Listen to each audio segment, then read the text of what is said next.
Então, boa noite, né, a todos. Boa noite. Sejam muito bem-vindos, né, ao nosso primeiro aulão de humanidades. Hoje a gente vai fazer, né, uma grande revisão sobre os temas que aparecem com frequência nas provas de ciências humanas, tá? Especialmente aqueles que envolvem sociedade, cultura e poder, tá? Então, ao longo dessa aula, a gente vai relembrar conteúdos de história, geografia, filosofia e sociologia, mas sempre conectando tudo com o nosso cotidiano, tá? E com as habilidades e competências que o Enem realmente cobra, certo? Então, vamos preparar o caderninho, né? Vamos preparar a mente, o olhar crítico, porque hoje o dia vai ser de reflexão, tá? De revisão e de muito aprendizado, né? Como sempre. Então, os principais objetivos hoje dessa aula de hoje, então, vai ser revisar, né, os principais temas socioculturais e políticos cobrados no Enem, certo? E o que isso significa? Isso vai significar que a gente vai trabalhar não só nomes e datas, mas também conceitos recorrentes. Como assim? Conceito de cidadania, de poder, de cultura, movimento social. Por quê? É importante a gente saber data, quando aconteceu? Sim, é importante. Mas é mais importante ainda a gente entender o conceito, o que significa aquilo ali. Porque se você saber o conceito, você consegue saber e desenvolver toda a pergunta. Você consegue compreender tudo, tá? E também a gente conseguir compreender as competências de análise. Como assim? Saber interpretar a fonte, relacionar o passado e o presente e também construir argumentos, tá? Outro também objetivo vai ser compreender a formação histórica da sociedade brasileira. Por quê? A gente vai tentar entender como os processos de colonização, de escravidão, de migração e economia agroexportadora moldaram a estrutura social, tá? A estrutura econômica também e espacial do nosso país, tá? Então, aqui, a ideia é perceber os padrões, né? Um exemplo, né? Como a concentração fundiária, né, do período colonial vai refletir em desigualdades que são atuais, né? Então, a gente vai conseguir compreender isso também. O terceiro objetivo vai ser relacionar a cultura, o poder e a cidadania. Então, eu vou pedir que vocês observem como elementos culturais, como a língua, né, a religiosidade, festas, saberes populares, dialogam com as relações de poder. Como assim dialogar com as relações de poder? Com quem decide essas relações, com quem tem voz e quem são os excluídos nessas relações. Então, aqui a gente vai tentar entender essa ligação, né? Entender que essa ligação ela ajuda muito nas questões que trazem textos, né? Que trazem imagens, que trazem charges. E por fim, mas não menos importante, né? A gente vai discutir como as lutas sociais, né, as operárias, indígenas, enfim, moldaram o Brasil contemporâneo em leis, em políticas públicas e em transformações culturais, certo? E esses movimentos vão aparecer muito no Enem, não só como fator histórico, tá? Mas como processo que explica direitos conquistados e problemas ainda não resolvidos, certo? Então, ao longo da aula, eu vou pedir que vocês façam conexões, né? Quando eu citar um episódio histórico, pensem em qual direito, né? Em qual direito, em qual estrutura social ou prática cultural ele ajudou a produzir, né? E essa prática é a que mais rende pontos no Enem, que é justamente o quê? Relacionar, interpretar e argumentar justamente dentro da redação. Se você conseguir relacionar o conteúdo da redação, interpretar esse conteúdo, aí você vai argumentar de uma forma concreta e de uma forma legal. Né? Lembrando que a disciplina de humanidades, de ciências humanas, elas conseguem formar o seu caráter argumentativo, o caráter social, consegue formar a sua argumentação. Então, claro, a gente tem a prova de humanidades, de ciências humanas, mas dentro dessa disciplina, vocês têm conseguem uma carga teórica, né? Uma carga que no futuro vocês podem conseguir até mesmo construir uma redação, né? Junto com os conteúdos que a gente aprendeu aqui, que a gente trouxe aqui, né? Então, Para iniciar, a gente vai retornar, né, falando sobre cultura e identidade. Né? Então, agora a gente vai aprofundar o conceito de cultura. Por quê? Porque ela é fundamental para a gente interpretar muitas questões do Enem. Em primeiro lugar, é importante separar dois aspectos: cultura material e imaterial. Vamos tentar relembrar? A cultura material vai se referir aos objetos, né, e espaços, né? Ou seja, ela vai se referir àquilo que é concreto, que é palpável. Como assim? Casas, obras de arte, instrumentos musicais, comida, arquitetura, tudo aquilo que se pode ver e tocar, né? Já imaterial vai se referir a saberes, tradições, ritmos, festas, língua, narrativa oral e modos de vida. Então, vai ser tudo aquilo que vai se transmitir em geração, sem necessariamente virar um objeto, tá? Então, aqui a gente já tem material e imaterial. Já quando a gente fala de patrimônio brasileiro, né, patrimônio cultural brasileiro, a gente está falando da proteção e o reconhecimento de bens materiais e imateriais que têm uma importância histórica e social. Exemplo, que aqui a gente tem que trabalhar com exemplo, né? A manifestação do samba e do candomblé, as festas populares, né? O conjunto arquitetônico de cidades históricas, né? Essas igrejas antigas tombadas, o Pelourinho de Salvador, a cidade de Ouro Preto, uma festa, o frevo de Olinda, a acarajé da Bahia, o queijo Minas de Minas Gerais, né? São patrimônios culturais brasileiros, né? E o Enem, ele costuma explorar este tema para que vocês consigam refletir sobre quem decide o que é patrimônio e por quê. Então, essa questão ela vai envolver memória, ela vai envolver poder, ela vai envolver identidade. Então, a ideia de diversidade, de diversidade, pluralidade cultural, ela é central. Por quê? O Brasil ele é sim formado por influências indígenas, africanas, europeias e mais recentemente migratórias de outros continentes, né? Então a gente tem, além, né, das influências dos indígenas, dos africanos, dos portugueses, a gente tem influências europeias, sem ser os portugueses, né, de outros lugares, alemãos,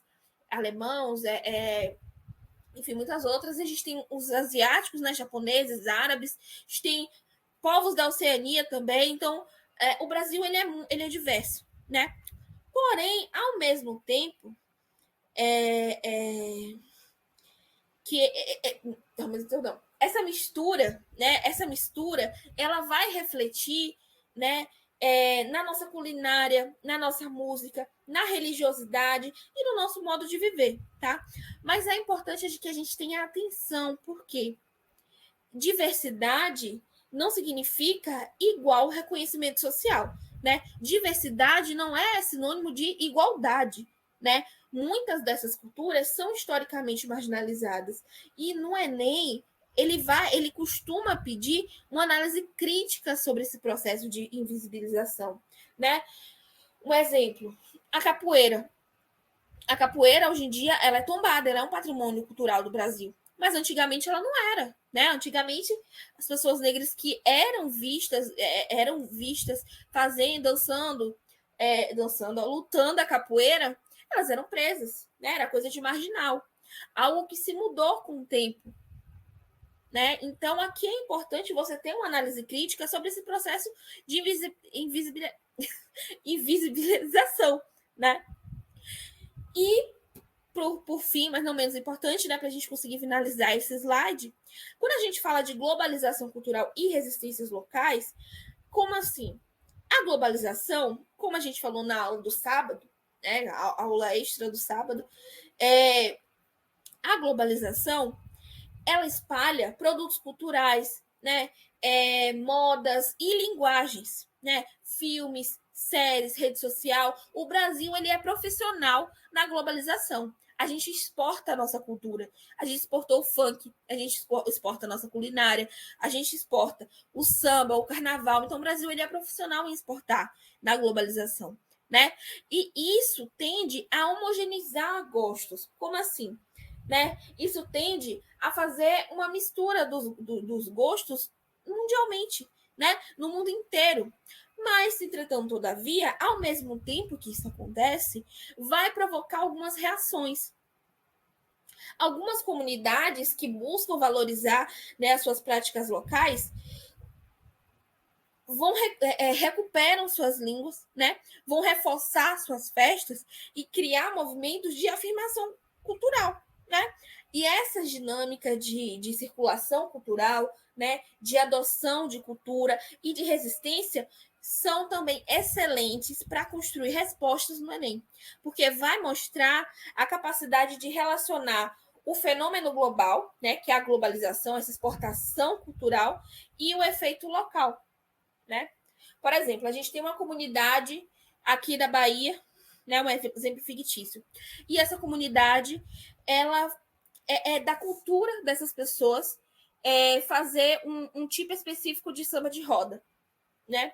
E aí, com a influência do TikTok, algum jovem pega e acaba exportando esse samba de roda, nessa forma de dançar para outros locais. Nisso, exportando, já vai viralizar, ou seja, vai acontecer uma forma de globalização. E isso vai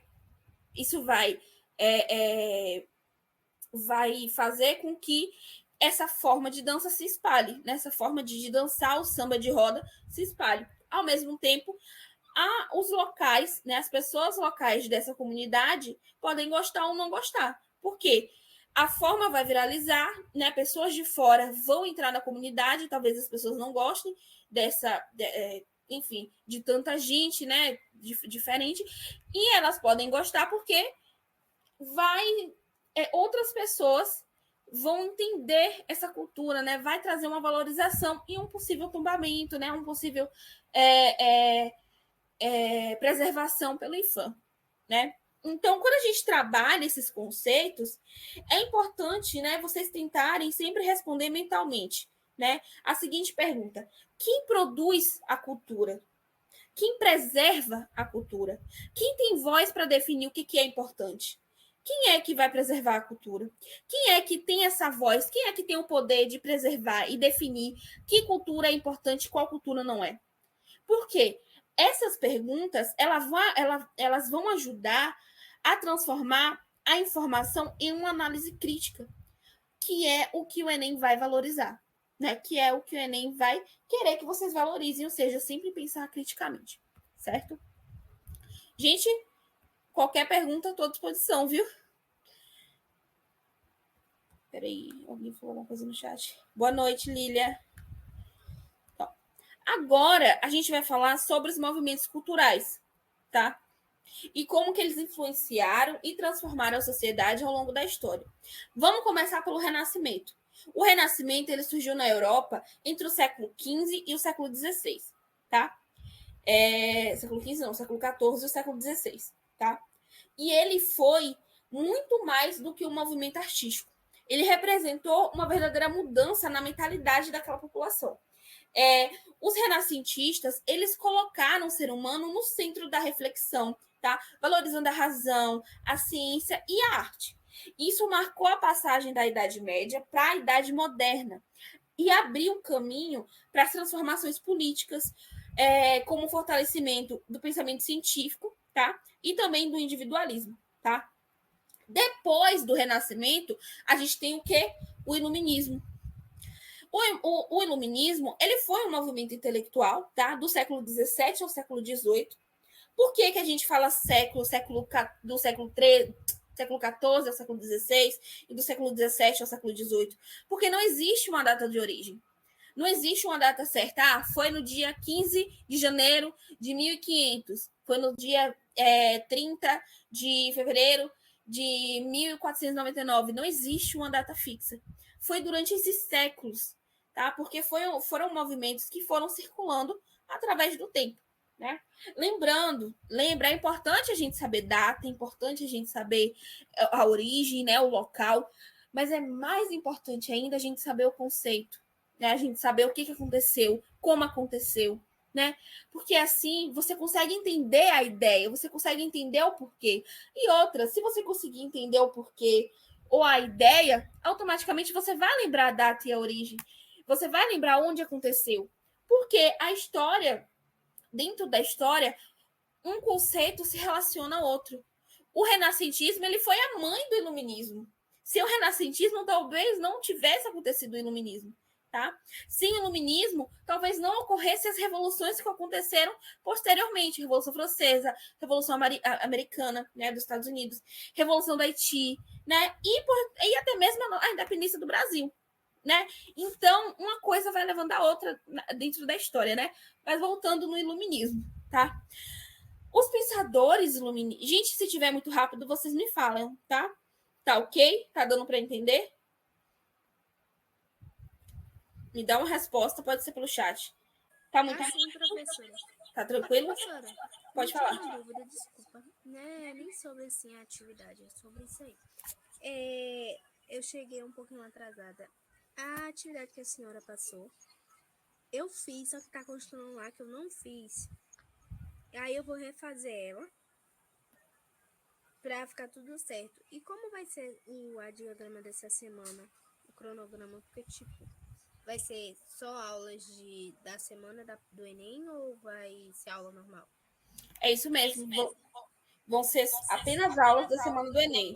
Essa semana a gente vai ter aula de redação, de humanidades e de linguagens. E referente à atividade que você falou, eu acredito que seja a da geografia física. Então, eu não corrigi ainda, inclusive eu tenho que corrigir para dar o feedback a vocês. Mas se você fez, vai estar constando no Google Forms. No final dessa aula eu posso conferir e aí eu falo para vocês que foi que fez e que não fez. Mas se você quiser fazer, não tem problema, que aí é bom que você refaz, né? E aí você tira a sua dúvida, né? E aí eu posso corrigir os dois depois e te mando de caminho. Obrigada, professora. Então vai ser essa aula sua e amanhã a aula sua? Então, amanhã eu não vou conseguir dar aula. Então eu troquei com o professor de redação e ele vai dar aula para mim amanhã e eu vou dar na quinta. Pronto, professora. Obrigada. De nada. Foi até bom você ter falado. Aviso dado. Então vamos lá. Já que não tá rápido, tá tranquilo, então vamos continuar, né? Então, os pensadores do iluminismo, né, como Voltaire, Rousseau, Montesquieu, eles defendiam a liberdade, a igualdade, a separação dos três poderes, né? A separação dos poderes e o direito de questionar o Estado e a Igreja. Né? Então, as ideias iluministas, elas inspiraram revoluções políticas, como o exemplo que eu falei, a Revolução Francesa, né? E a independência dos Estados Unidos também. E até hoje, elas fundamentam conceitos da cidadania moderna, né? Cidadania que a gente conhece atualmente, e os direitos humanos, tá? Já o romantismo, né, que surgiu no século XVI, no século XIX, desculpa, ele surge como uma reação. Então, o renascentismo e o iluminismo, eles são parecidos, tá? Por quê? O renascentismo, ele é um pré-iluminismo, tá? Por quê? O renascentismo, ele marca a presença, ele surge em uma sociedade que está saindo da Idade Média. Então, ele surge com alguns questionamentos, né? Questionamentos sobre por que a igreja ela detém tanto poder no coletivo, né? Tanto poder na sociedade, sendo que os padres eles também exercem, os padres eles também são pecadores, eles também eles não são santos, eles não têm aquele papel de santificar, não tem tanta santidade, né? E ele vai surgir em um momento em que a Idade Média ela está se ruindo por conta de peste, por conta de guerra, por conta de fome. E o renascentismo, aqui já se inicia uma onda do pensamento científico, né? Na valorização do pensamento científico. Por quê?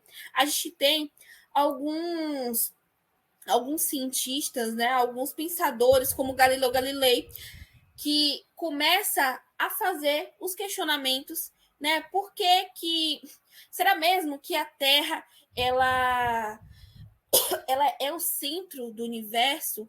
Ou será que existe alguma coisa diferente? Por que a Terra ela é tão importante assim, né?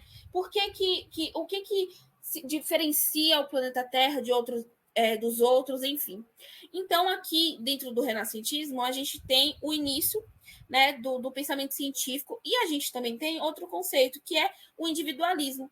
Porque essas pessoas que começam a entender, né, a compreender e começam a ter a revolução científica, né, o pensamento científico, eles começam a ser mais individuais. Em que sentido de individuais, né? Que sentido individualistas? Por exemplo, a gente tem o quadro da Mona Lisa. A Mona Lisa, ela tá assim, né? Como eu, como vocês, estamos aqui na tela. Só a minha face, né? Ela tá tirando como se fosse uma selfie. Por mais que seja outra pessoa tá pintando ela, mas só tem ela no quadro. Como só tem ela tá dizendo como se fosse, eu me basto, né? E só tem eu. Então, o individualismo aqui no renascentismo, ele vem dizer que o ser humano, ele não precisa do de outros. Apenas ele basta, né? Então a gente tira aquela coletividade que a gente tem na Idade Média por conta da religiosidade e se traz mais, se traz um olhar para o indivíduo, para o ser humano. Mas isso não quer dizer que a sociedade, né, as pessoas, elas vão retirar totalmente a sua religiosidade. Muito pelo contrário. Ainda existe uma religiosidade muito alta. Porém, entretanto, todavia, o olhar vai ser voltado para o ser humano, para as questões humanas. Então, a partir daqui, a gente entende que os fenômenos da natureza não acontecem por conta de Deus, né? Não aconteceu um trovão porque Thor, o deus do trovão, fez com que acontecesse, né? Aconteceu porque a natureza tem um ciclo. Então, esses fenômenos da natureza fizeram com que esse raio, né, esse trovão acontecesse. Não choveu ou não aconteceu uma praga porque Deus quis. Não, existem fenômenos da natureza que fez com que isso ocorresse. Então, é a partir desse momento que começa-se a trabalhar isso. Já na onda do iluminismo, a gente tem também algumas revoluções, né? Só que aqui a gente já tem um movimento que é mais intelectual, no sentido de defesa dos direitos humanos, né? No sentido de defender a liberdade, né? A igualdade, né? Mais no sentido da cidadania e nos direitos humanos. Então a gente tem essa diferença que tem uma diferença, né? Existe uma diferença, mas um não iria se desenvolver sem o outro, tá? Tranquilo? Deu para entender? Pronto. Então vamos voltar para o romantismo, né? Então, o romantismo, ele vem a partir do século XIX, né? E ele vai surgir como uma reação à racionalidade extrema que a gente tinha no iluminismo e também à industrialização, tá? Os românticos, eles vão valorizar a emoção, a natureza e a imaginação e o sentimento nacional, tá? No Brasil, a gente tem o romantismo, né, sendo essencial para a construção da identidade nacional, tá? Com escritores e artistas exaltando a natureza, né? Exaltando as belezas do país, né? E também para a construção da identidade nacional. Então, ao mesmo tempo que eles exaltavam as belezas do país, eles também exaltavam os povos originários, né, os povos indígenas, mesmo que fosse de uma forma idealizada, né? E a gente pulando para o século XX, a gente tem movimentos culturais que são contemporâneos, né? E aqui a gente tem o que a gente chama de contracultura, né? Que é o hip hop, o funk e o grafite. O que é essa contracultura? Na década de 60 e de 70, essa contracultura foi um movimento global, tá? De contestação à guerra, ao consumo e à repressão política. Então, jovens de vários países começaram a questionar esses valores tradicionais que a sociedade tinha e começavam a buscar novas formas de expressão, tanto políticas quanto artísticas. Então, a gente tem primeiro o hip hop, que ele vai nascer nas periferias, né, nas periferias urbanas dos Estados Unidos, e rapidamente vai se espalhar pelo mundo, tá? No Brasil, ele se torna uma poderosa ferramenta de resistência social, né? E vai reunir os 4 elementos principais, que é o rap, o break, o grafite e o DJ, né? E cada um deles vai formar, vai representar, né? E dar forma à voz e às realidades, né, marginalizadas, vai denunciar injustiças e afirmar as identidades negras e periféricas, né? Já o funk, especialmente o funk carioca, ele também vai seguir nessa linha de resistência cultural, né? Muitas vezes criminalizado, ele é uma expressão legítima, né, da cultura popular, né, principalmente da cultura popular urbana, e vai traduzir desejo, né, vai traduzir as dores e as críticas sociais da comunidade. Então, tanto o funk quanto o hip hop, ele vai nascer dessa forma, né? E a gente tem o grafite, que vai transformar, né, os muros em espaços de arte e protesto, né? E ele é outro exemplo de como a cultura pode ser, sim, uma forma de resistência popular. E o ponto central desse slide é entender que a cultura ela nunca vai ser neutra. A cultura ela nunca vai ser neutra. Ela sempre vai reproduzir o poder, mas ela também pode desafiar esse poder, tá? Quando o grupo marginalizado usa a arte, né, usa a música ou usa a literatura para afirmar a sua voz, ele está transformando a cultura em uma ferramenta de luta e de conscientização também, né? Então, a cultura ela nunca vai ser neutra. E aqui a gente vai responder uma questãozinha, porque eu quero deixar vocês bem afiados. Só essa daqui no começo, porque o restante a gente vai responder no final. Então, eu vou dar 3 minutinhos para vocês.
Então, gente, BB.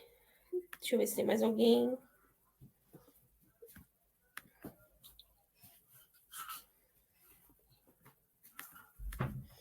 Vamos ver qual a alternativa correta, galera. B também. É a letra B. Exatamente. A letra B. Por que vai ser a letra B? Vamos lá. Então, isso acontece, né? A alternativa correta é a letra B, porque as manifestações culturais brasileiras, como o samba, né, o maracatu, o funk e o hip hop, elas vão surgir em contextos de exclusão, né? Criadas por grupos que foram historicamente oprimidos e silenciados, né? Então, essas expressões culturais representam muito mais do que simples formas de entretenimento. Elas são formas de resistência, de afirmação de identidade, né, e de valorização das raízes populares. Então, por meio da cultura, esses grupos eles reafirmam a sua existência, né? Eles denunciam injustiças e ocupam espaços que antes lhe eram negados, né? Então, assim, as manifestações culturais, né, populares, elas mostram a força da diversidade, né, e o poder da arte como instrumento de transformação social, né? Então vamos para o próximo. Tá. Então agora a gente vai voltar um pouco, né? E vamos voltar um pouco no tempo e falar sobre a conquista e a colonização do continente americano, tá? Que foi um processo, né, que começou do final do século XV com a chegada dos europeus aqui no nosso continente. Tá? A chegada dos espanhóis e dos portugueses não foi apenas uma viagem de descoberta, né? Foi um processo de dominação política, de dominação econômica e cultural. Povos indígenas que viviam aqui há milhares de anos sofreram com as guerras, com as doenças trazidas da Europa, a escravidão e perda de seus territórios. A colonização europeia impôs uma nova forma de organização, né? A exploração econômica voltada para a metrópole, né? Quais eram essas metrópoles? Aqui, no caso de Portugal, no caso do Brasil, Portugal. No caso da América Espanhola, enfim, Espanha, né? No caso daqui do Brasil, se começou com o pau-brasil e logo se consolidou para o sistema agroexportador, né, com a cana-de-açúcar. Depois a gente tem as Minas Gerais, né, com o ouro, né, as pedras preciosas. Depois a gente tem o café no Sudeste. Depois a gente tem Amazonas, a borracha, né? E para sustentar essa economia, os colonizadores eles recorreram primeiro ao quê? A escravidão dos indígenas, né?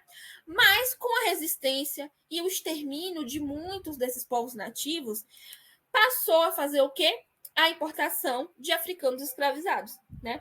Que eram trazidos à força de diversas regiões do continente africano, né? O tráfico negreiro ele se torna um dos pilares do sistema colonial e marcou profundamente a formação social, né, cultural e racial das Américas. Então, é importante lembrar que tanto indígenas quanto africanos resistiram, sim, de várias maneiras, né? Fugindo, sabotando a produção, lutando e organizando, né, as comunidades autônomas, né, os quilombos ou as aldeias, né? E no Brasil a gente tem um exemplo mais conhecido que é o que? O Quilombo dos Palmares, que foi liderado por Zumbi, né? Que ele é o símbolo da luta pela liberdade, né, e pela preservação de identidades africanas e afro-brasileiras, né?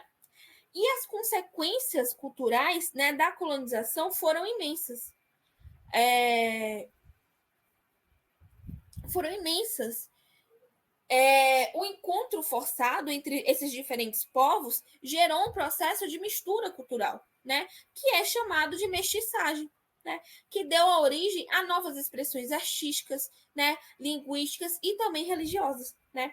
Mas essa mistura ocorreu sobre uma lógica de quê, gente? Dominação, né? Em que as culturas indígenas e africanas foram inferiorizadas e perseguidas. E a gente percebe que isso acontece até os dias de hoje. Né? Resultado desse processo de discriminação, né? Desse processo de inferiorização. Né? Porém, entretanto, todavia, apesar da violência da colonização, essas culturas sobreviveram, resistiram e moldaram profundamente a identidade cultural do Brasil. Né? Então, a gente tem línguas, a gente tem ritmo, comida, religiosidade e saberes africanos e indígenas que estão presentes até hoje em nossa forma de viver. Né? Então, quando a gente pensa em colonização, a gente não pode ver apenas o domínio europeu, a gente precisa ver, né, enxergar também as vozes dessa resistência, né? Aquelas que mantiveram vivas as raízes culturais e ajudaram a construir o Brasil plural e diverso que a gente conhece atualmente, né?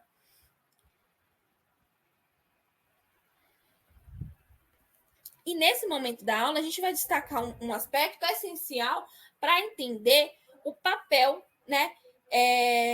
O papel dos povos africanos e indígenas na formação da sociedade. Quando a gente olha para a história oficial do Brasil, a gente percebe que por muito tempo grupos foram invisibilizados, né?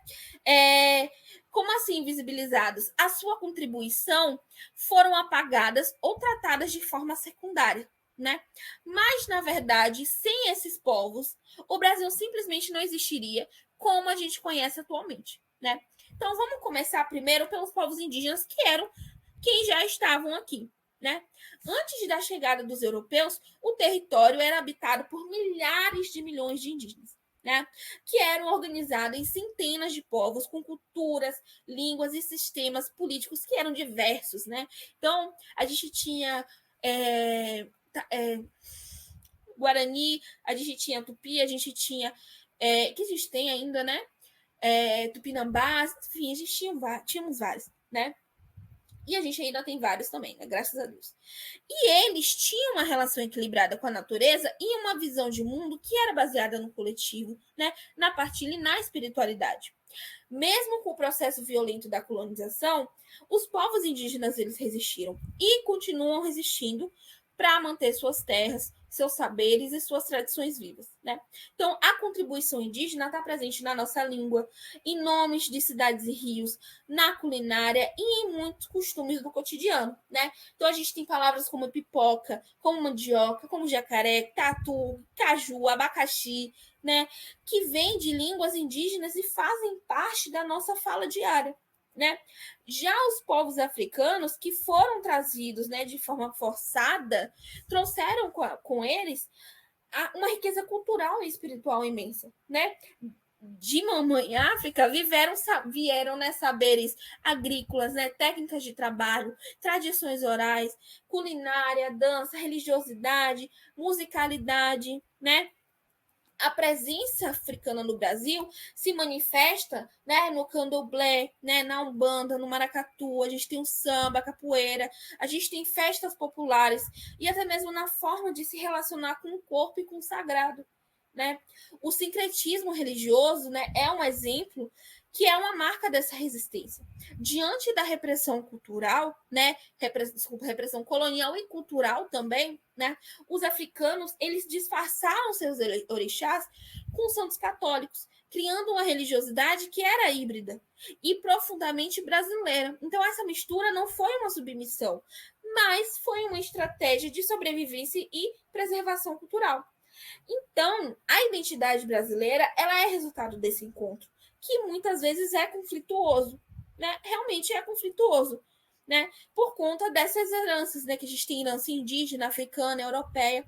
E o desafio hoje é reconhecer que os povos indígenas e os africanos não são passado, mas são protagonistas vivos da nossa história e da nossa cultura. Então, valorizar essas heranças é fundamental para a gente combater o racismo, para a gente combater o preconceito, a exclusão, né? Que infelizmente ainda persistem, né? E é também um passo essencial para a gente construir um Brasil verdadeiramente plural, antirracista e também diverso, né?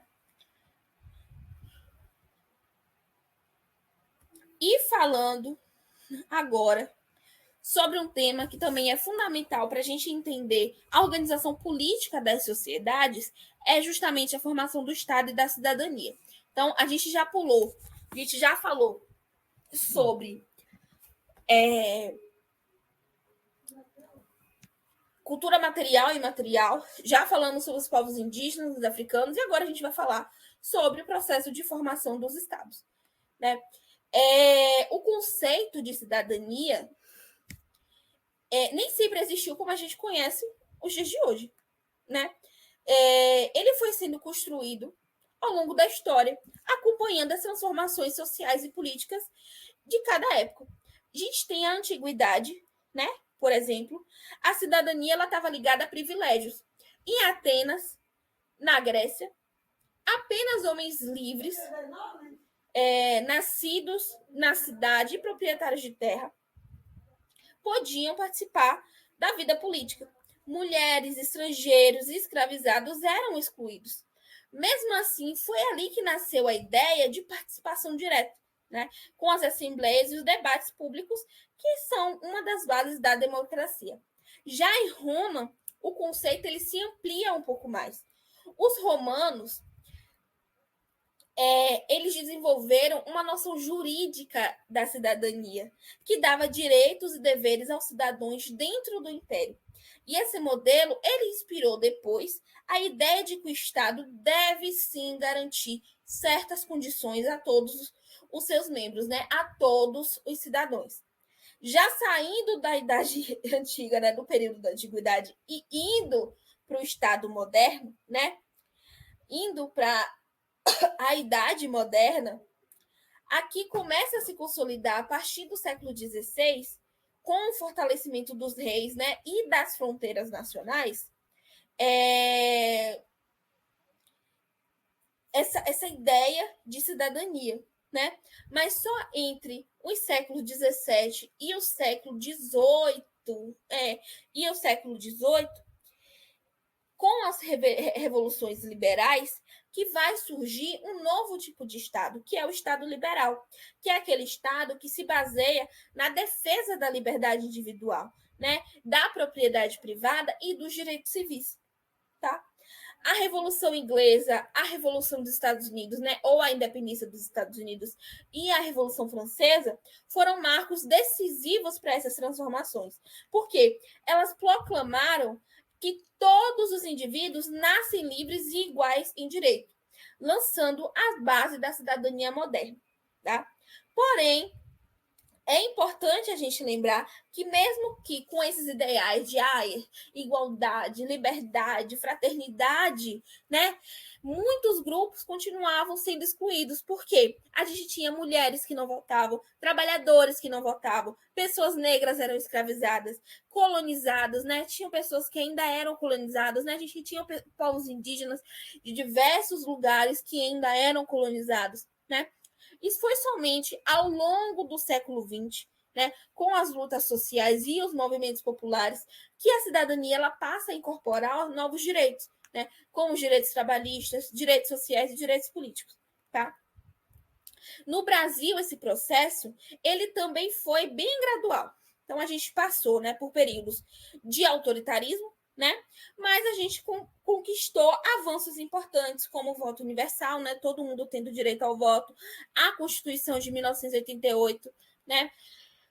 E o reconhecimento de direitos humanos e sociais, tá? Então, hoje, a cidadania, ela não se resume só em votar. Daqui ano que vem a gente vai exercer a nossa cidadania. Mas não é só isso, não é só ir lá na urna, né? Ela envolve a participação ativa, ela envolve que a gente tenha uma consciência crítica, né? E o comprometimento do bem comum, né? O que vai ser melhor para todo mundo. Então, ser cidadão é exercer o direito de transformar a realidade, é exigir igualdade, justiça e dignidade para todo mundo, né? Então, ao estudar a formação do Estado e da cidadania, a gente entende que a história é também uma luta, é uma luta, na verdade, né, por inclusão e por reconhecimento. Então, cada direito conquistado foi fruto da mobilização de pessoas e de grupos que acreditaram em um mundo mais justo, né?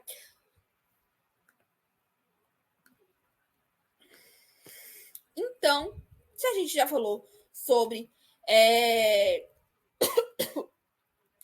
sobre a formação do Estado e da cidadania, a gente precisa falar também sobre os tipos de democracia, né? É um dos temas mais importantes dentro das ciências humanas, que é a democracia. A palavra ela vem do grego, que é demos, tá? E kratos, que é poder, significando literalmente poder do povo. Mas na prática, o que isso quer dizer? O que essa tal de democracia quer dizer? A gente tem 3 modelos de democracia. A gente tem primeiro a democracia direta, que foi o modelo que era praticado pela Atenas, né, a Atenas da antiguidade, que era onde os cidadãos, né, eles participavam pessoalmente das decisões políticas, votando nas assembleias, né? Esse modelo é o mais puro que se tem, porque o povo ele vai decidir diretamente. sem ter intermediário, sem ter representante. Porém, ele é difícil de aplicar em sociedades que são grandes e complexas, né? Como as atuais. Então, aqui no Brasil, seria muito difícil de todo mundo exercer, né, esse papel político votando dentro das assembleias, né? Porque é muita gente. Então, como que todo mundo vai conseguir votar dessa forma, né? Já com o tempo, vai surgir outros modelos. A gente tem a democracia indireta, que também é chamada da democracia representativa, que é aquela em que o povo vai escolher os seus representantes, né? Como vereadores, deputados, prefeitos, presidente, né? Governador, para tomar a decisão no seu nome. É o modelo que predomina no mundo inteiro, né? Praticamente, inclusive no Brasil, tá? Existe também a democracia, né, que é a intermediária, que é chamada de participativa, que é aquela que busca equilibrar a representatividade com a ação do povo. Então, ela vai ser meio que uma democracia direta e indireta, tá? Por quê? Ela vai se manifestar em conselhos comunitários, né, em orçamentos participativos, em audiências públicas e movimentos sociais que vão permitir à população a decidir nas decisões do governo, né? Porém, a democracia ela não é um sistema perfeito. Por quê? É um processo constante de construção. Ela depende da participação popular, da liberdade de expressão, da justiça social e da transparência. E nos últimos tempos, a gente tem observado novos desafios na democracia da contemporaneidade, né? Então, um desses desafios, a gente tem o crescimento de desinformação, né, as chamadas fake news, a polarização política, que aqui no Brasil tem demais, né, o discurso de ódio nas redes sociais e também o enfraquecimento das instituições democráticas, né? Esse ódio às universidades que a gente vem tendo, né, às universidades públicas, esse ódio aos professores, esse ódio a quem quer, né, ao estudo, né? Além disso, muitas pessoas sentem que o sistema político não representa a verdade, né? Não representa de verdade. E isso acaba gerando uma descrença e uma apatia, né? Uma apatia à política, né? E é nesse contexto que os movimentos sociais eles vão ganhar força, porque eles vão surgir para exigir voz, né, direitos e transformações. Então, desse jeito, a democracia ela não deve ser vista apenas como regime de governo, mas um modo de viver em sociedade, onde o diálogo, o respeito e a participação coletiva são fundamentais, né? Então, manter a democracia viva é um compromisso de todos nós, né? Da gente que é estudante, da gente que é professor, da gente que é trabalhador, da gente que é cidadão, porque é acreditar que a política é uma ferramenta de mudança e que cada um tem sim o seu poder de transformar a realidade, né? E saindo da democracia, né, a gente vai falar sobre as revoluções e mudanças sociais, né? Por quê? A gente percebe que a história humana ela é marcada por momentos em que a sociedade decidiu romper com a ordem existente para construir uma coisa nova, né? Um dos exemplos mais chocantes, né, emblemáticos, né, é a Revolução Industrial, ou a Revolução Francesa, que é quando o povo já estava chateado com o que estava acontecendo, já estava todo mundo de saco cheio e falou: quer saber de um? Eu vou matar todo mundo, tá? Eu vou tirar todo mundo do poder, eu não aguento mais. Então, a Revolução Francesa ela se iniciou em 1789, né? E ela nasceu literalmente do descontentamento com a desigualdade social que estava acontecendo na França, né? A monarquia tinha tudo, né? Tinha dinheiro, tinha poder, tinha comida e o povo nada, né? O povo não tinha nada, não tinha comida, não tinha dinheiro, não tinha vida, enfim, o povo só trabalhava, né? Então, estava acontecendo um tal de iluminismo nessa época, e a galera, né, o povo, os trabalhadores, começaram a se inspirar com essas ideias do iluminismo, né? E aí começou aquela proclamação, né, com a revolução de que, eu quero liberdade, eu quero igualdade, eu quero fraternidade, que são princípios que continuam sendo referências até os dias de hoje, se a gente for olhar para um lado, né?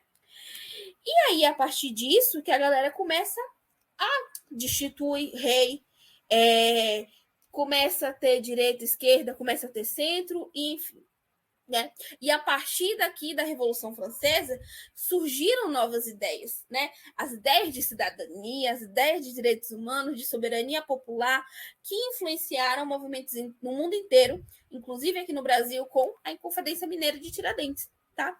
E também a Revolução Pernambucana, tá?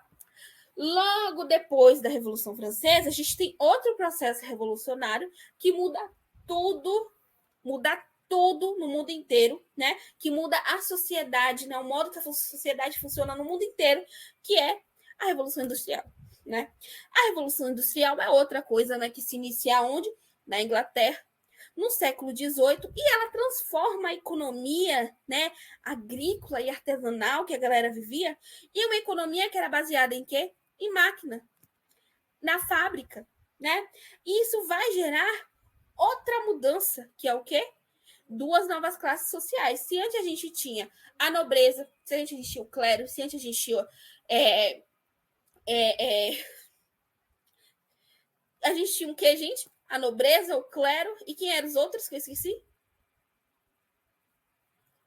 Alguém me recorda? A gente tinha a nobreza, o clero e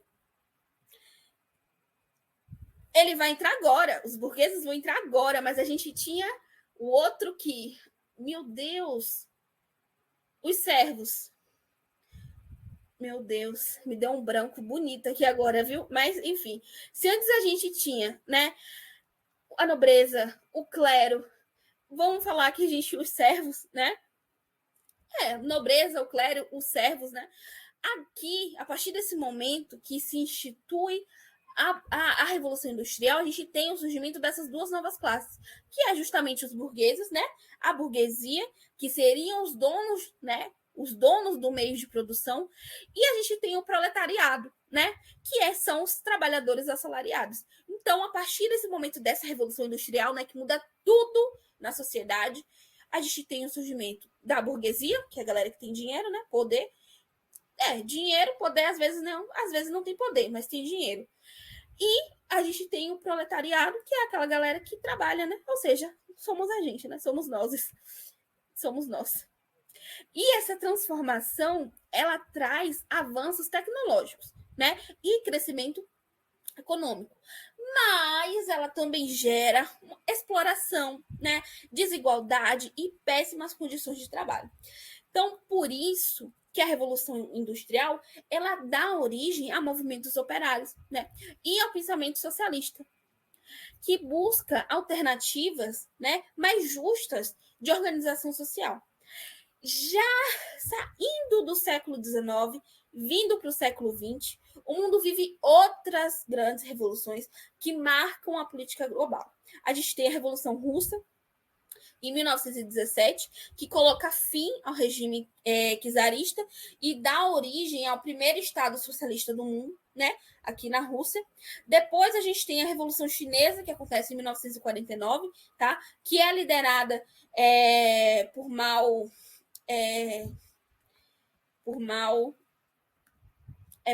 alguma coisa. Mao Tse Tung, se não me engano, é Mao Tse, alguma coisa assim. E que também resultou na formação de um regime comunista com forte ideologia igualitária. E aqui na América Latina, a gente tem a Revolução Cubana, que acontece em 1959, que é liderada por Fidel Castro e Che Guevara, tá? Que foi um marco de resistência ao imperialismo norte-americano, tá? E inspirou movimentos de libertação no mundo inteiro, né? Em todo o continente, né? Todo o continente americano. Todas essas revoluções mostram para a gente que a história é feita de conflito e transformação, né? Onde diferentes grupos lutam para redefinir o poder, né? Lutam para redefinir a economia e também a sociedade. E entender esses processos é essencial para a gente compreender o mundo atual. Porque muitos dos debates sobre desigualdade, sobre trabalho e democracia, né, sobre justiça social, ainda têm suas raízes nesses pensamentos de revolução. Então, lembra, entender a história é entender tudo, né? Entender a história é entender o mundo, né? Gente, vamos dar um intervalozinho de 10 minutinhos, porque eu vou precisar procurar o meu carregador, porque meu notebook está descarregando. Então, a gente volta às 8h19. É, 8h19, tá? 10 minutinhos. Vamos beber uma água, descansar. Até no instante.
Oi, gente, vamos retornar.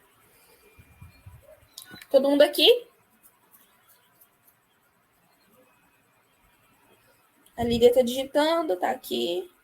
Vamos lá. Então, agora a gente vai falar sobre um tema que é central para a gente entender, né, a construção da sociedade brasileira, que é justamente os movimentos sociais, tá? Ao longo da história, as grandes transformações políticas e sociais nunca aconteceram de forma espontânea. Né? Elas foram resultado da luta coletiva de pessoas que decidiram se organizar para reivindicar mudanças. Né? Os movimentos sociais eles surgem justamente como resposta a situações de injustiça, né, de exclusão e de desigualdade. E eles representam grupos que lutam por direitos, reconhecimento e participação. Um dos primeiros e mais marcantes movimentos foi justamente o dos trabalhadores, né? Lembra que a gente acabou de falar sobre a Revolução Industrial, sobre tudo que ela trouxe, a transformação social? Então, por conta de tudo aquilo que a gente falou, né, há alguns minutos atrás, o movimento dos trabalhadores surgiu, né? Foram eles que reivindicaram melhores condições de trabalho, redução de jornada, direito a descanso e salários justos.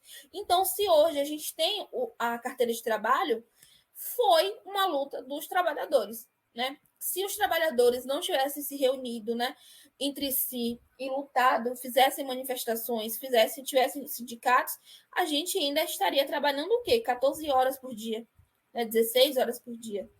Sem carteira assinada, né? Sem benefício, com salário michuruca. Claro que a gente não vai dizer, nossa, salário mínimo, que maravilha de salário, né? A gente consegue viajar o mundo com salário mínimo, né? Mas, pelo menos tem um salário mínimo, né? Tem um valor mínimo a se pagar, né? Então, essas lutas deram origem aos direitos trabalhistas, né? Que hoje a gente considera como básico, porque realmente é um direito básico de todo cidadão, né? Você ter um direito trabalhista, você ter direito a um salário mínimo, né? Você ter direito a assinar sua carteira de trabalho. Se você ficar doente, você tem um direito de receber, né? Pelo INSS ou outras coisas. No Brasil, né? A gente pode destacar o movimento negro, né, que desde o período escravocrata busca combater o racismo, né, e promover a igualdade social. Ele foi fundamental para conquistas como o feriado da consciência negra, né, que a gente vai ter, que a gente está tendo no dia 20 de novembro, a lei também 10.639, que torna obrigatório o ensino da história e cultura afro-brasileira, e as políticas de cotas raciais e também de cotas sociais nas universidades, né? O movimento feminista, ele também traz um papel que é decisivo na luta pela autonomia da mulher, né? Pelo direito ao voto, ao trabalho digno, à educação e à liberdade sobre o próprio corpo.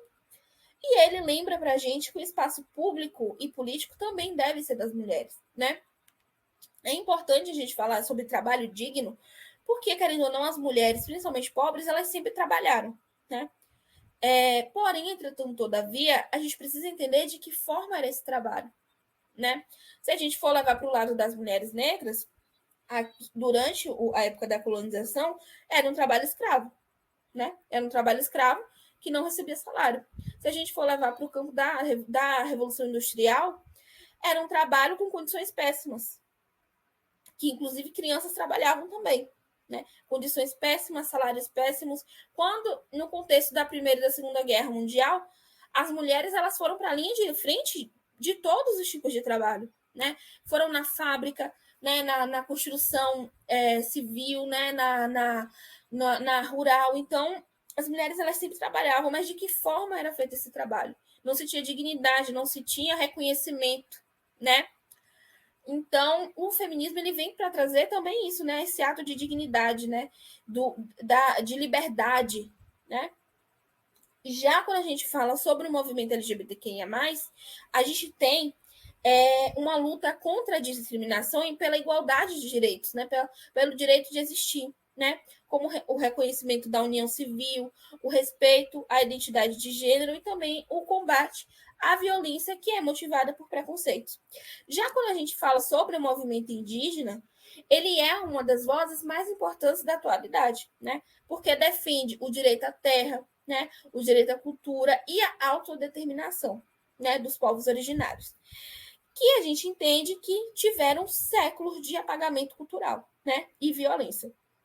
E por fim, mas não menos importante, né, que é um dos movimentos que chama atenção para a urgência, né, para a urgência do que está acontecendo atualmente, é o movimento ambientalista, né? Por quê? Por que ele é tão urgente e chama atenção? Porque é para a gente repensar o modelo de desenvolvimento que a gente tem, né? Ele vai denunciar o desmatamento, denunciar a poluição e o uso predatório dos recursos naturais. E vai tentar lutar por uma relação mais sustentável entre a sociedade e a natureza, né? Então, todos esses movimentos têm uma coisa em comum, que é mostrar que a cidadania não é um presente. A cidadania, ela não foi dada de bandeja para todo mundo. Ela foi uma conquista. Se essas pessoas não tivessem se revoltado, feito revoluções, a gente não teria a cidadania para todo mundo. Porque não foi algo dado, foi algo conquistado, foi algo pego, né? Foi algo conquistado pela luta, né? Então, a democracia ela só se fortalece quando os cidadãos se organizam, participam e exigem essa mudança. Então, por isso, a gente pode dizer que os movimentos sociais são sim o coração da cidadania ativa, porque eles mantêm viva a ideia de que uma sociedade justa e igualitária se constrói de forma coletiva, né, com diálogo, coragem e solidariedade, né? Então, os movimentos sociais são isso. Né? Então, aqui a gente tem um movimento de esquerda e um movimento de direita, né? Porque se a gente está falando de cidadania, a gente tem que falar dos dois. Então, agora a gente vai falar sobre o Estado brasileiro, né? E as políticas de direito. Depois que a gente compreende o papel dos direitos sociais, o papel dos movimentos sociais, a gente precisa olhar para o outro lado dessa relação, que é justamente o Estado brasileiro e as políticas de direito, né? A Constituição Federal, né, de 1988, que é conhecida como a Constituição Cidadã, foi um marco histórico. Tá? Ela surge logo depois que a gente tem o período da ditadura militar e ela representou o renascimento da democracia no Brasil.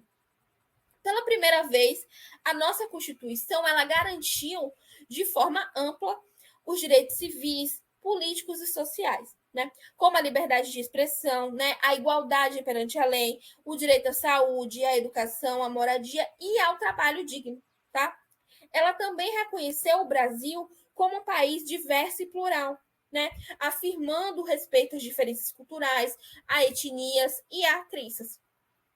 Foi nesse contexto que ganharam força as políticas afirmativas voltadas a reparar essas desigualdades que eram históricas, né? Então, a partir daqui, a gente tem as cotas sociais e as raciais, né? Em universidades públicas e em concursos, né? Um exemplo, que são os instrumentos para promover a inclusão e a equidade. O mesmo vale para as políticas de acesso às mulheres ao mercado de trabalho, né? Para a defesa dos direitos indígenas e também para os programas de transferência de renda, como Bolsa Família, né? Que visam reduzir a pobreza e também promover a cidadania.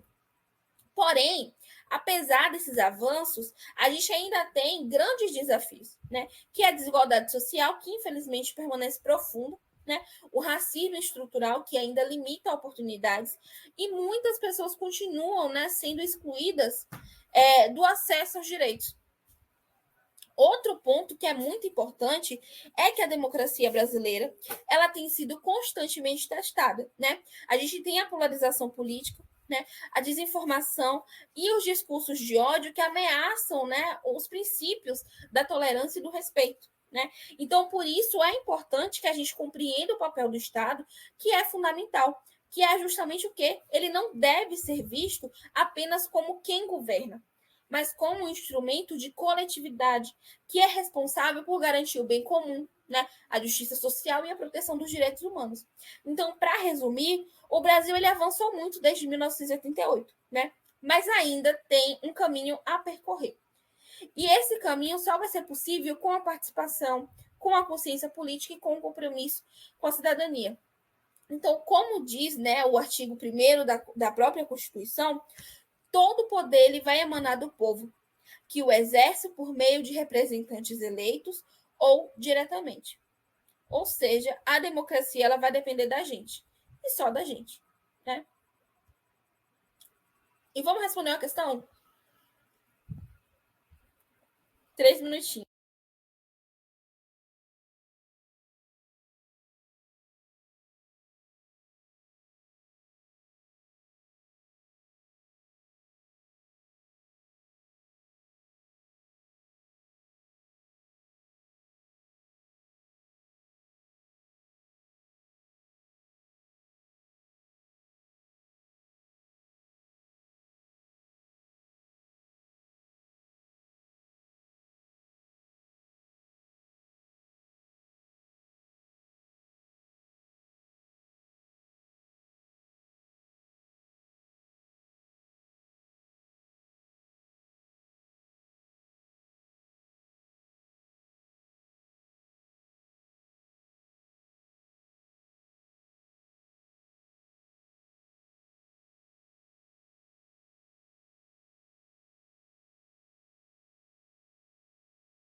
Então, galera, todo mundo lê. Só 2 pessoas, gente. E aí?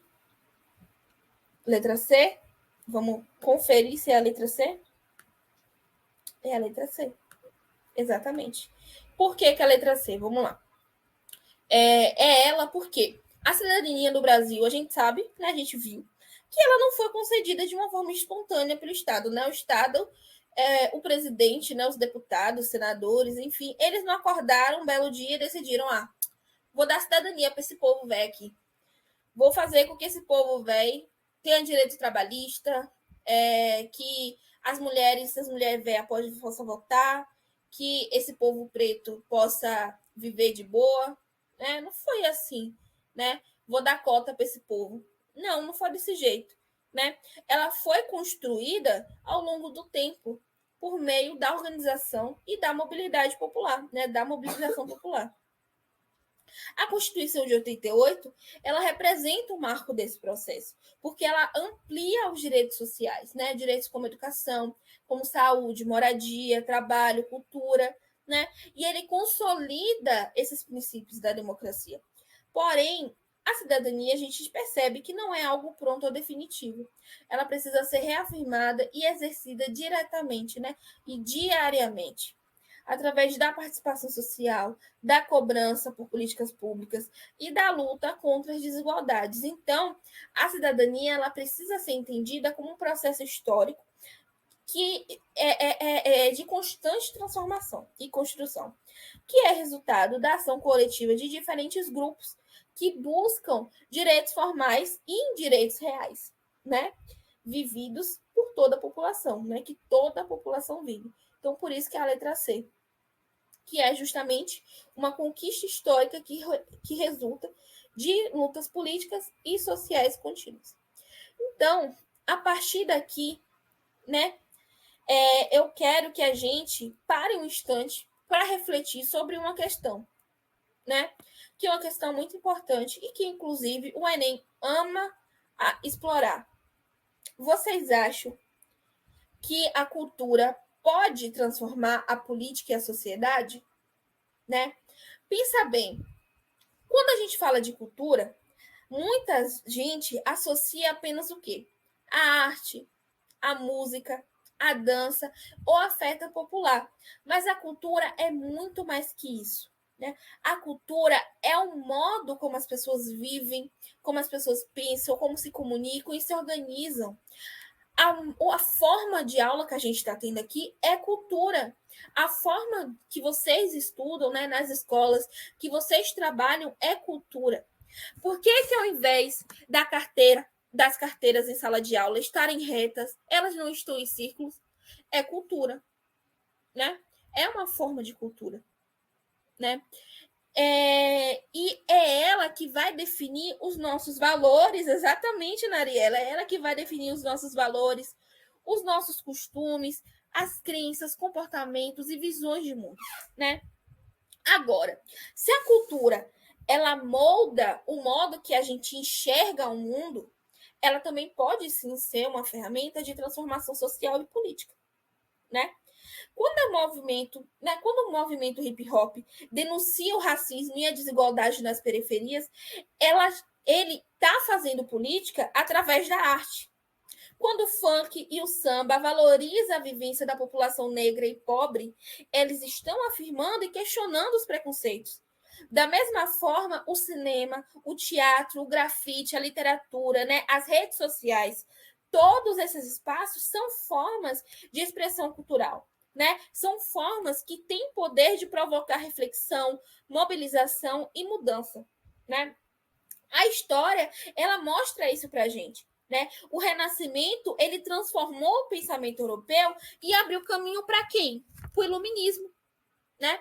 O modernismo brasileiro, né, com Mário de Andrade, né, e Tarsila de Amaral, ajudou a repensar a identidade nacional. O tropicalismo e a música de protesto deram a luz, né, deram a voz à resistência durante a ditadura no Brasil. Então, a cultura e a política, elas nunca tiveram separadas. Uma influencia a outra, né? Então, eu quero ouvir de vocês, né? De que forma vocês acham que a cultura pode transformar a sociedade? E, ao contrário, né? Será que a política também transforma a cultura? Essa troca ela é importante porque ajuda a gente a perceber que as transformações sociais começam quando as pessoas se reconhecem, se expressam e se unem em torno de causas comuns. Né? E isso é cultura viva. A cidadania ativa, né? É cidadania ativa. É o povo escrevendo sua própria história. Então, minha gente, o que vocês acham? De que forma vocês acham que a cultura pode transformar a sociedade? Né? E ao contrário, né? Será que a política ela também vai transformar a sociedade? O que vocês acham?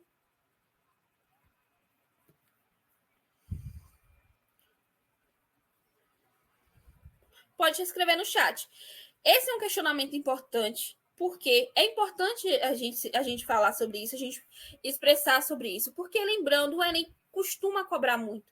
Porque, a partir dessa reflexão, a gente está falando de política, a gente está falando de sociologia, a gente está falando de história, a gente está falando de tudo, né? Pode escrever no chat.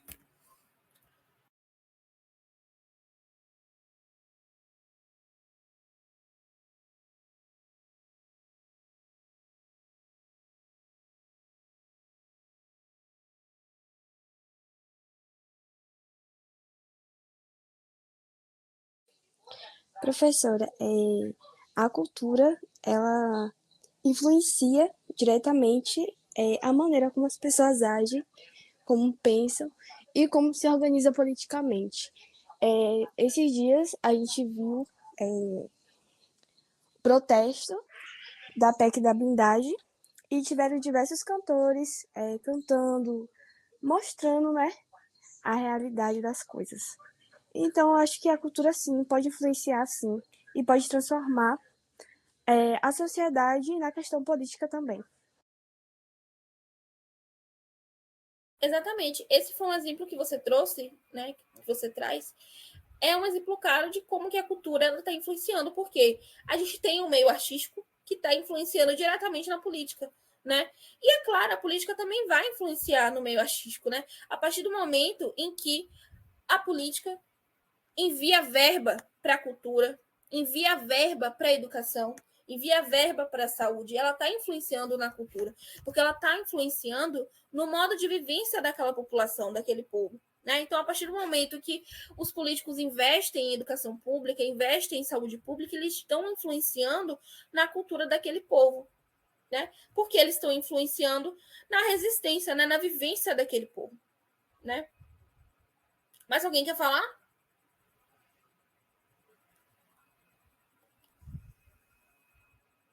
Então vamos para o próximo. Então aqui a gente vai ver uma conexão com o Enem.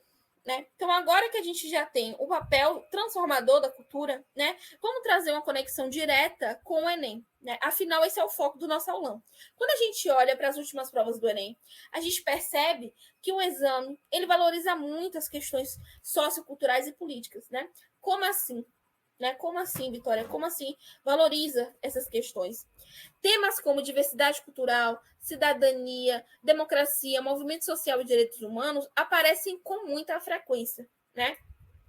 E o objetivo do Enem é avaliar não só o seu conhecimento histórico, mas também a capacidade e a análise crítica, tá? Então, por isso as questões, elas geralmente trazem textos, né, imagens, músicas, pinturas, cartazes, ou até mesmo charges, né?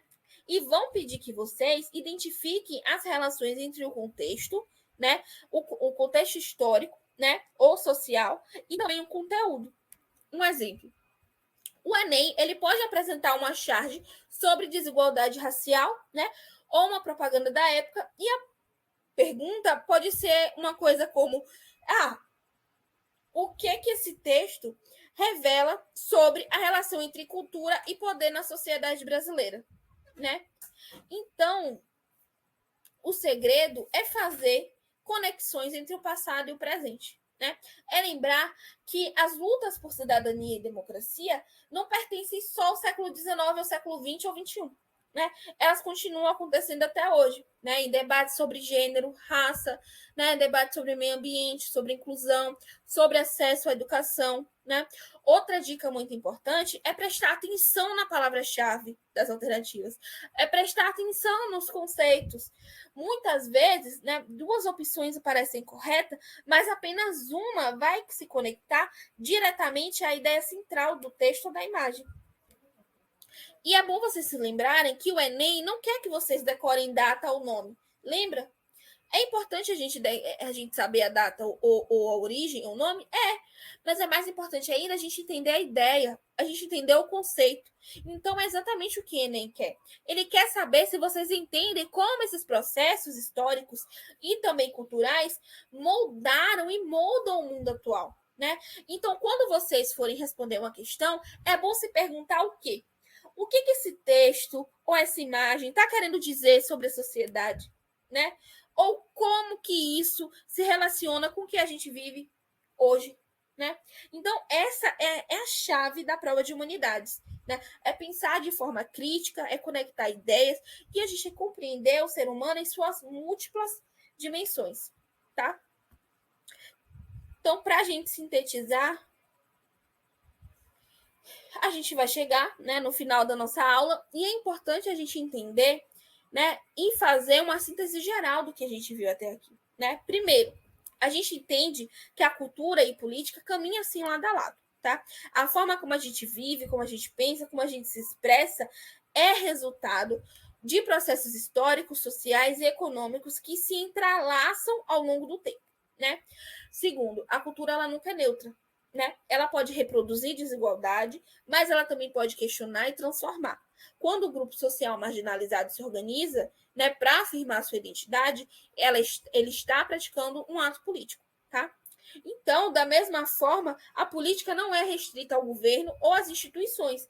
Ela está nas nossas relações cotidianas, né, nas escolhas, nos debates e nas formas de convivência. A gente também refletiu hoje sobre a cidadania, né? E a gente viu que ela não é um presente dado pelo Estado, né? Ela não foi algo dado pelo Estado, mas sim foi uma conquista pela ação coletiva do povo, né? Cada avanço de direito civil, político e social foi resultado da luta, da resistência e da mobilização cultural, popular, né? As mulheres, as pessoas negras, né, os povos indígenas, os trabalhadores e tantos outros grupos tiveram que lutar para serem reconhecidas como cidadãos plenos, né? E essa luta ela continua, porque a cidadania é algo que precisa ser mantido e ampliado constantemente. Então, por fim, a gente falou um pouco sobre o Enem, né, para abordar esse tema. E isso significa que quando a gente estuda história, né, quando a gente é essencial, né, a gente conectar os conteúdos, né? Então, quando a gente estuda, né, história, geografia, sociologia, filosofia e as atualidades, a gente percebe que tudo se complementa, né? Cada um complementa com o outro, né? E essa visão interdisciplinar é o que faz a diferença nas questões mais complexas, tá? Então, guardem essa ideia central. Compreender a sociedade é entender as relações entre cultura, poder e cidadania. E perceber que cada pessoa faz parte desse processo histórico, né? E pode sim transformá-lo, certo? Então,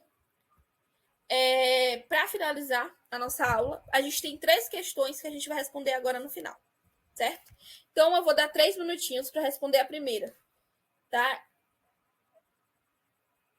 Então, até 8h51.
E aí, galera?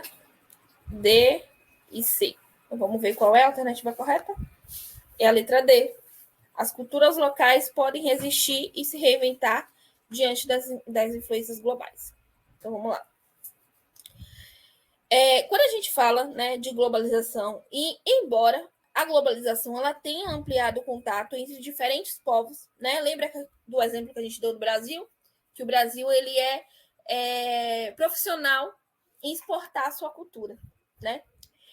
Então, por conta da globalização ter ampliado o contato entre os diferentes povos, né?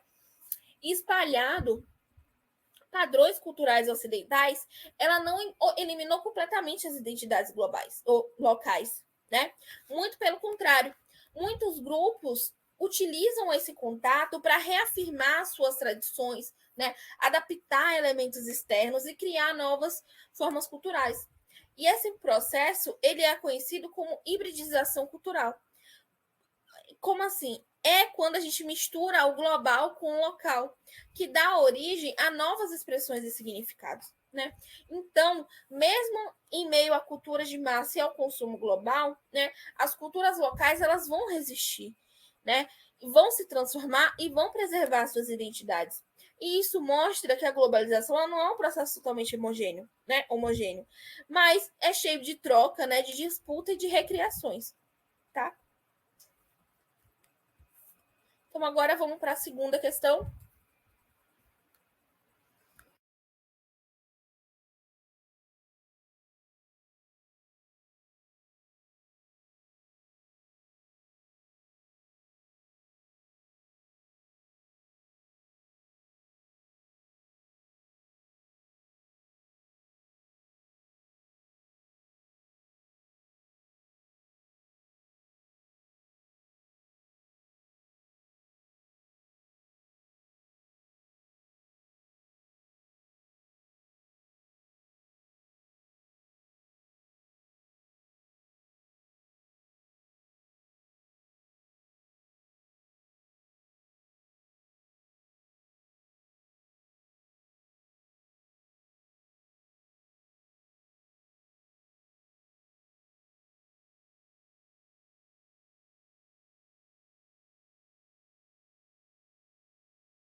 Vocês estão ligeiros, hein?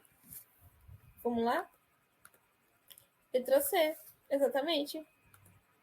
Por que a letra C? Porque a gente sabe, né, que os movimentos sociais, eles são expressões legítimas da ação coletiva, né? Eles vão surgir quando grupos da sociedade se organizam para reivindicar direitos, né? Denunciar injustiça e propor mudanças nas estruturas sociais e políticas. Então, ao longo da história, movimentos como o movimento operário, né, o feminista, o movimento negro, né, indígena e o ambientalista contribuíram para questões importantes, né, como as leis trabalhistas, direitos civis, etc. E essas lutas, elas mostram que a democracia não se resume só ao voto. Ela também depende da participação ativa da população, né, na construção de uma sociedade mais justa, né? Então, vamos para a próxima.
Apareceu agora, Narelle?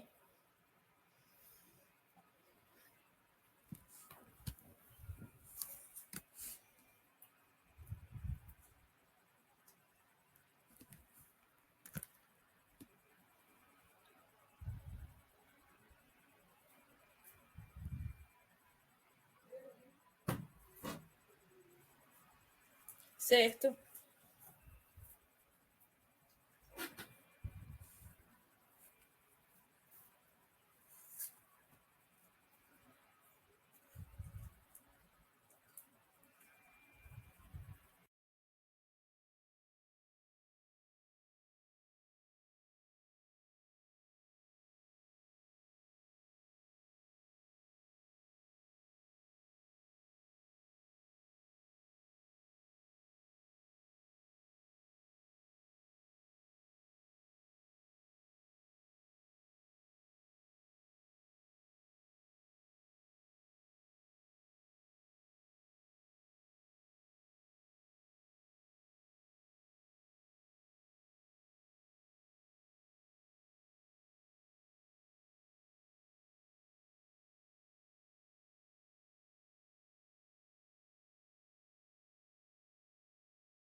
Vamos lá.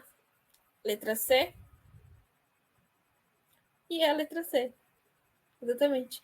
Porque a mídia, ela tem um papel fundamental na formação de opiniões, né? E também na construção das narrativas que vão circular na sociedade. Porém, a mídia ela não é neutra. Os seus conteúdos vão refletir interesses econômicos, né, interesses políticos e culturais, que muitas vezes vão estar ligados aos grupos que têm o poder, né? Quando apenas certas vozes e perspectivas são mostradas, outras são silenciadas, o que vai contribuir para a manutenção da desigualdade e para a reprodução de visões de um mundo dominante, né? Para o outro lado, compreender esse funcionamento é essencial para a gente desenvolver uma postura crítica e consciente diante das informações, né? Porque quando a gente reconhece que a mídia também pode ser um espaço de disputa simbólica, onde a gente entende que diferentes grupos vão tentar, né, afirmar as suas identidades e os seus direitos de expansão, né? Então, a atuação da mídia na sociedade pode tanto reproduzir quanto questionar o poder, dependendo de como ela vai ser utilizada e de quem controlar os seus meios, né? Então, por isso que é a letra C. Então, vamos para a última questão.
Então, vamos lá. É a letra B.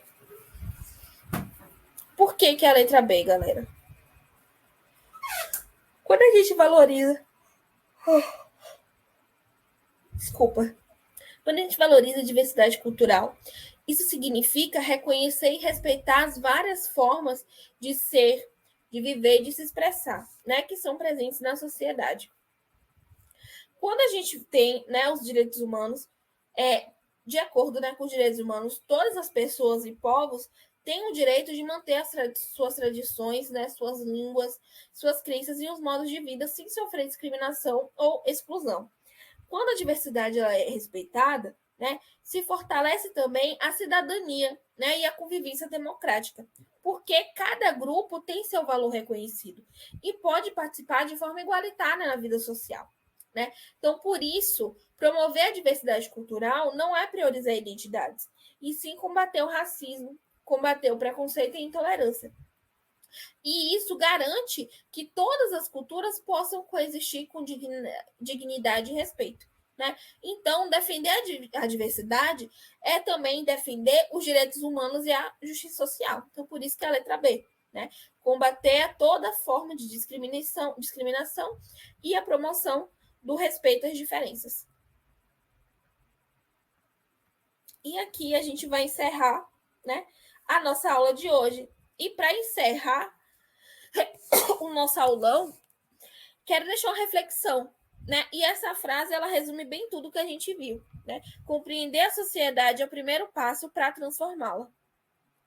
Então, quando a gente compreende, né, os mecanismos que estruturam o mundo, os sistemas, né, do poder, as desigualdades, as formas de exclusão, mas também as redes de solidariedade e de resistência, nós passamos a ter uma consciência crítica. E é essa consciência que permite a gente agir, a questionar e a propor mudanças. O conhecimento por si só não vai transformar o mundo, mas as pessoas transformam o mundo através do conhecimento. Tá? Então, cada um de vocês, ao estudar, refletir, participar de espaços como esse aqui, está preparado não só para o Enem, mas para exercer uma cidadania ativa, uma cidadania consciente e transformadora. Que a gente possa sair daqui lembrando que compreender a história, valorizar a cultura e reconhecer lutas sociais é um ato político.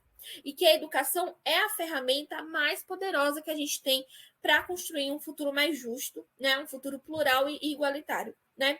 Então, muito obrigada pela presença de vocês hoje, né?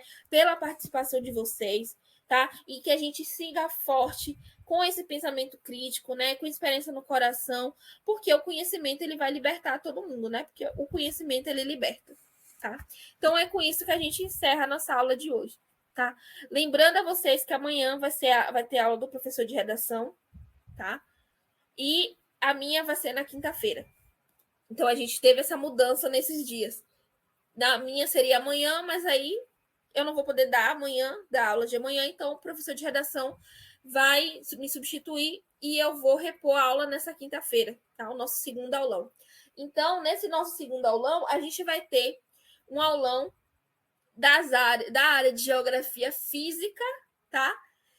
Vamos pegar a geografia física e a geografia humana. Então, se aqui a gente teve uma aula mais histórica, né, mais de história, mais de sociologia, o próximo aulão vai ser mais de geografia. Vai ser mais voltado à geografia, tanto física quanto humana. Certo? E é isso, vocês estão liberados. Espero que tenham gostado do aulão de hoje, tá? Foi meio difícil fazer isso aqui, porque eu tive que pegar metade do conteúdo que a gente teve, então foram mais de 10 conteúdos. Vou mandar esse slide para vocês, porque foi uma síntese de tudo que a gente fez, né? Se eu não me engano, teve umas 10 aulas aqui que tive que fazer tudo. Então, até quinta-feira, espero que vocês consigam estar presentes. E até logo. Qualquer dúvida é só chamar, tá? Boa noite.